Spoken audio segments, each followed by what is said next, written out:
শহরের যান্ত্রিকতা যখন দমবন্ধ করে দেয়, তখন শান্তি খুঁজে পেতে এই মেঠো পথটাই যথেষ্ট। আমাদের ৩ বন্ধুর আড্ডা আর দুষ্টুমি এবং অনুভূতিগুলো ছিল বেশ চমৎকার। সব মিলিয়ে গ্রাম বাংলার এক জীবন্ত ছবি।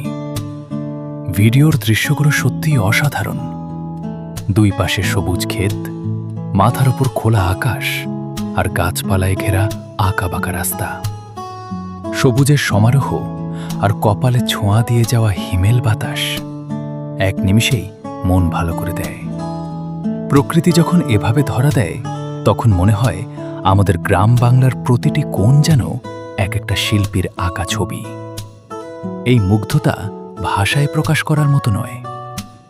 তবে এই পথের সৌন্দর্য পূর্ণতা পায় না আমাদের এই পাগল বন্ধুদের ছাড়া।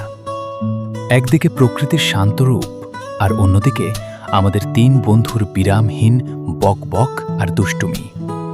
কেউ হয়তো মাছ ধরার চেষ্টা নিয়ে হাসাহাসি করছে, কেউ বা বাইকের গতির তালে তাল মেলাচ্ছে। রাস্তা যত আঁকাবাঁকাই হোক না কেন, পাশে যদি এমন কলিজার বন্ধু থাকে, তবে জীবনটা সত্যিই রঙিন। স্মৃতি হয়ে থাকুক এই বিকেল, এই পথ আর আমাদের এই অটুট বন্ধুত্ব। গ্রাম বাংলার বুকে আমাদের এই ছোট এক টুকরো আনন্দ স্মৃতি হয়ে থাকুক। ধন্যবাদ সবাইকে। ভিডিওটা ভালো লাগলে লাইক, কমেন্ট এবং শেয়ার করতে ভুলবেন না।